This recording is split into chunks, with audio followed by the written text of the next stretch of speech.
Shalom semuanya, apa kabar? Sudah lama kita tidak bertemu dalam video sharing ini.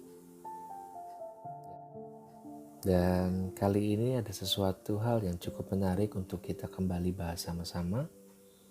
Karena ada beberapa DM yang masuk ke saya bertanya demikian. Apakah dia untuk kita? Bagaimana kita mengetahui tanda bahwa dia untuk kita? Atau bagaimana kita tahu bahwa dia sebenarnya untuk kita atau justru bukan untuk kita? Oke, dalam beberapa menit ke depan saya berharap kalian fokus karena saya juga berharap pesan ini sampai kepada kalian. Oke, kita mulai. Berbicara tentang cinta, ketika kita jatuh cinta kepada seseorang dan dia juga jatuh cinta kepada kita. Pertanyaannya adalah bagaimana kita tahu? Bagaimana kita tahu bahwa dia benar-benar mencintai kita? Di sini kita belum berbicara tentang apakah dia memang untuk kita. Belum ya. Lalu setelah itu pertanyaan baru muncul kembali, yaitu apa betul dia mencintai kamu?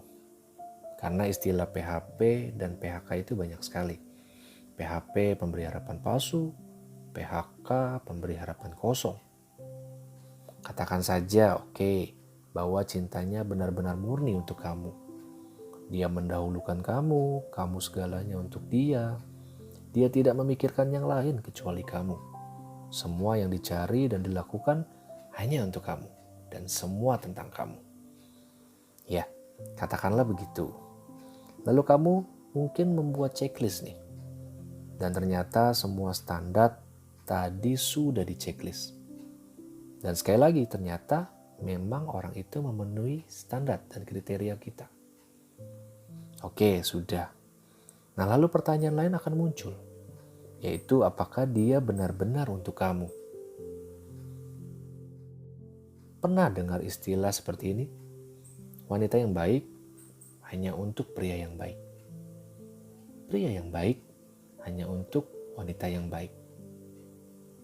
Namun ada hal lain yang juga perlu kita belajar dan ketahui. Bahwa wanita yang baik akan menjadikan kamu pria yang lebih baik dari sebelumnya.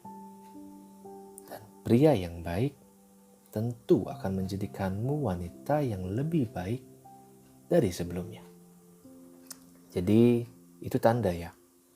Kalau dalam hubungan percintaan ini justru tidak menjadikan kamu pribadi yang sebaik dulu atau lebih baik dari dulu, maka kamu harus berhati-hati.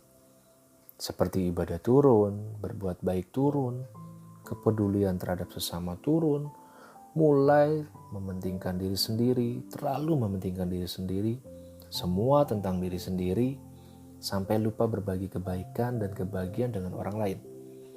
Bahkan yang lebih parahnya lagi adalah kita sudah melakukan apa yang sebenarnya dilarang oleh agama. Dan kamu tahu itu.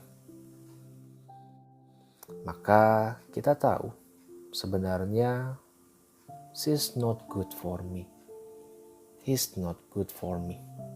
Sekali lagi, itu tanda.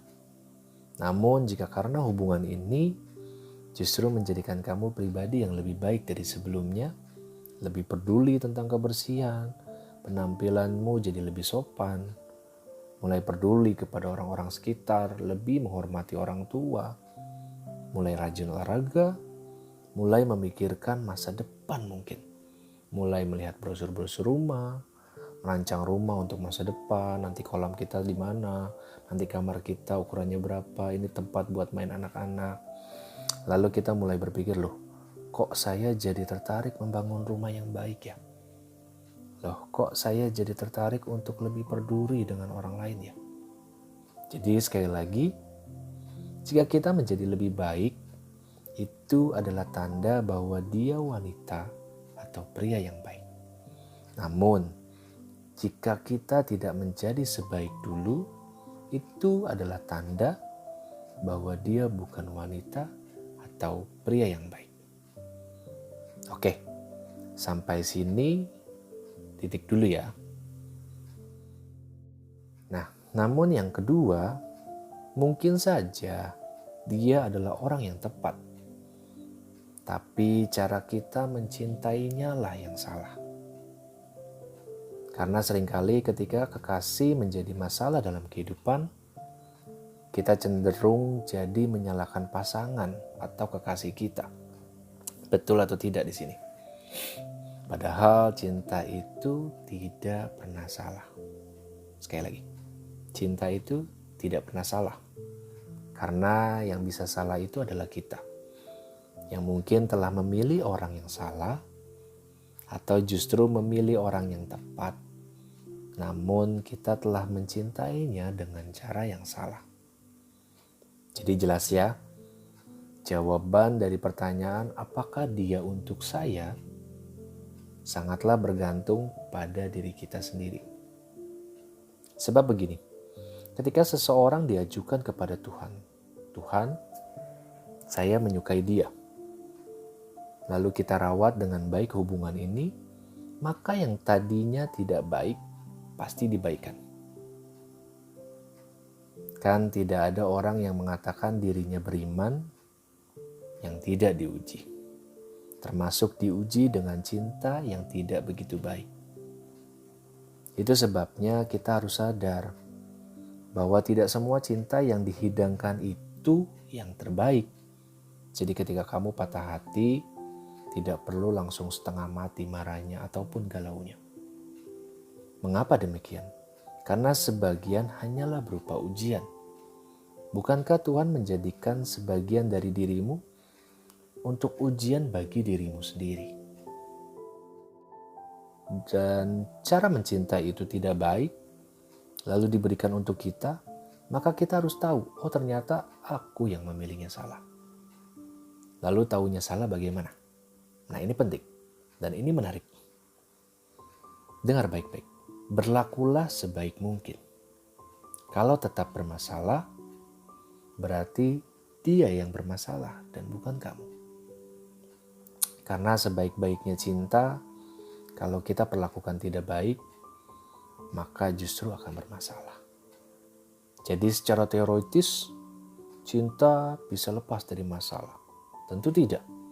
Karena bahkan dalam teorinya pun cinta tidak akan lepas dari masalah. Karena cinta itu mengharuskan pertumbuhan antara kedua belah pihak. Antara si pria dan si wanita. Tidak bisa prianya hebat namun wanitanya lemah. Dan tidak bisa juga wanitanya hebat luar biasa, anggun, namun prianya biasa-biasa saja. Bahkan cenderung lemah.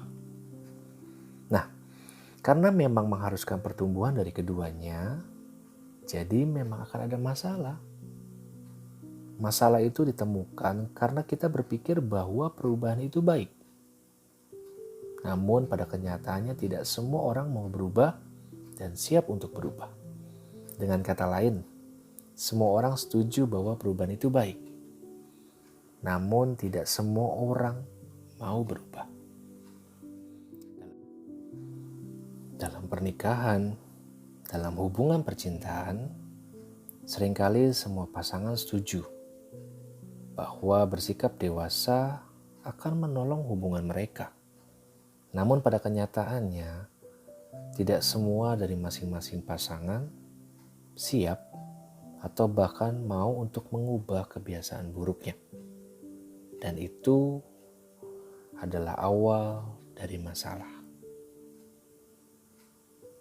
Jadi, pikirkan itu baik-baik.